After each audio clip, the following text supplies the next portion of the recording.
O dabar pasitikime Joną Mačiulį!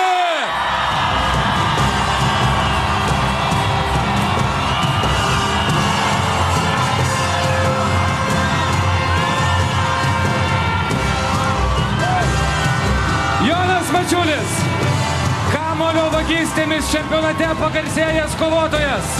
Ispanai skėsčioja rankomis, turkų techniniai darbuotojai bijo, kad nuo dėjimų bus nulaužtas lankas. Lietuviškas bulius, kurio išsigando ir pabėgo ispanų Toreadoras. Va taip vaizdingai pasakyta apie jį.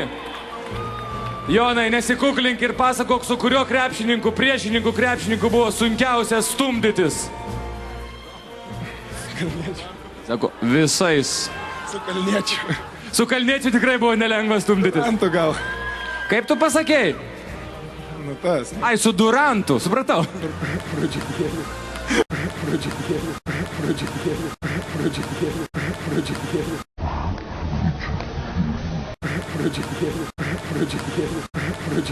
Kaip tu pasakėjai? Nu tas. Ai, su Durantu, supratau. Jonas yra nekalbus. Jonas tiesiog yra laimingas. Parodykit jį. Įspūdingiausi momentai, kuriuos sukūrė Jonas Mačiulis.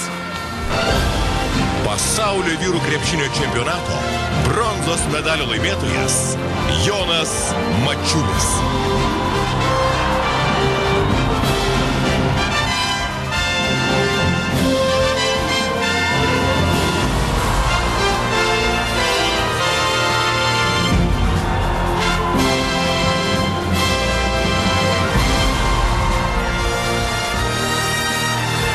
Va šis tritaškis buvo toks geras. Taip laiku, kaip ir visi taškai pelnyti per visą čempionatą. Ačiū Jonui.